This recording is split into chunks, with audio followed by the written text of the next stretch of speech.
Let's talk about the SNU. It is a bassinet that was created by Dr. Harvey Karp, who wrote The Happiest Baby on the Block. I love this book.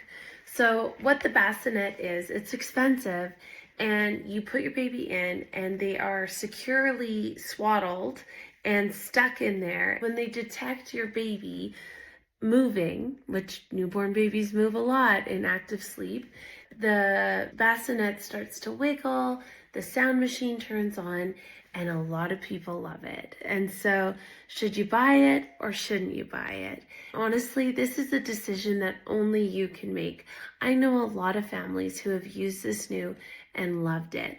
I can tell you that in my experience as a nurse who helps families transition from the SNU, that it can be challenging. It ends up being a tool in the newborn period to moving into sleep association, where the baby, of course, around that 3 or 4 month mark is going to become much more aware of what is keeping them what is putting them to sleep and what is keeping them to sleep. What happens is the SNU becomes a sleep association, and we don't label them as good or bad, but the reality is eventually they need to move out of the SNU, and that can be a process for some babies, and some babies need a lot of help.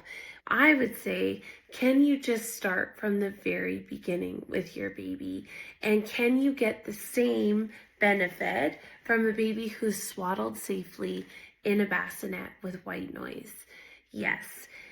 If you have a very fussy baby and you find yourself Googling snooze, I would first Google, how do I get a feeding assessment? Because if your newborn baby is having a hard time sleeping, it's usually feeding related. If we can get to the bottom of that, sleep will come a lot easier, even without a SNU. That being said, there's no judgment. You do what works for you. The last thing I will say about the SNU, though, is the white noise. It is loud. I think it is around 65 decibels.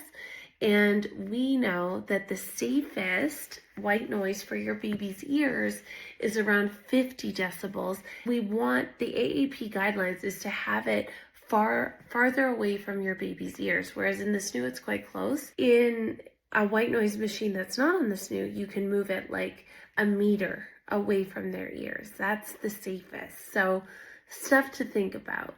It is going to be a personal choice, and I am so happy to discuss it in the comments.